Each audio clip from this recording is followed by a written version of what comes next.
সমাজ বাড়ি ওরা ওই গান করে না, করে না, রমন, চিনি রমন করে। তাহলে শক্তিটা কোথায় বৃদ্ধি পেল? এখানে শুধু রাধা কৃষ্ণ বলে মহাপ্রভু ছেড়ে দিলেন না। গোপিকা হৃদয়ে যিনি রমণ করেন, কোন গোপিকা? বৃন্দাবনের নিত্য সিদ্ধা গোপিকাগণ, যে বৃন্দাবনে ব্রহ্মা পর্যন্ত চান্স নেই।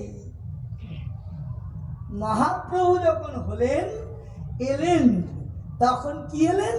ঘটাতে পাপের ভার, জন্ম নিব পুনর্বার, বিষ্ণুপ্রিয়া নাম লয়ে নবদ্বীপের পুত্র।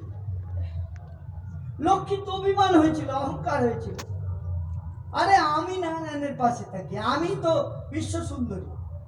রাধাকে একদিন বিল্লবনে যখন বৃন্দাবনের মূল গহ্বরে প্রবেশ করেন নাই, করতে পারেন নাই রাধারানী, কারণ অহংকার ছিল।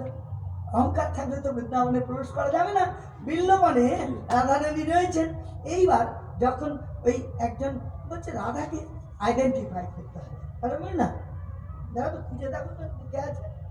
রাধাকে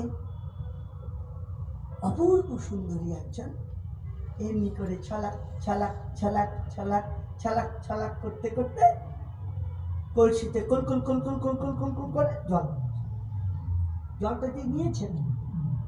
তখন লক্ষ্মী দেবী জিজ্ঞেস করছে, ও তুমি বুঝি রাধা?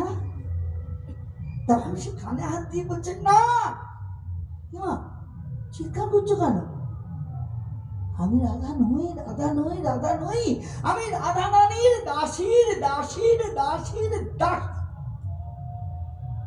লক্ষ্মী মনে মনে রাধা রানীর দাসীর দাসীর দাসীর দাসী যদি এত সুন্দর হয়, তাহলে রাধা রানী কি?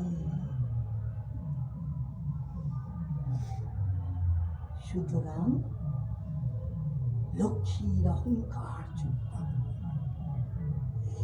লক্ষ্মী মনে মনে ভাবলেন যে এবার তো রাধা ভাব সুবলিত তনু, রাধার ভাবকান্তি নিয়ে আমার গৌর হরি আসছেন, সুতরাং এখন একটা চান্স পেয়েছি আমি যুগল সেবা করার। একই দেহে যুগল আছে, একই দেহে রাই, একই দেহে কানু আছে না? তাহলে রাই কানু আমি বৃন্দাবনে যুগল সেবা করতে পারিনি আমার অহংকারের জন্য। আজ আমি গৌররূপী যুগল ভজন করব, আমি বিষ্ণুপ্রিয়া লক্ষ্মীপ্রিয়ার নাম নিয়ে। বিষ্ণুপ্রিয়া লক্ষ্মীপ্রিয়াকে দুজন ভদ্রমহিলা, মহাপ্রভু তাদের বিবাহ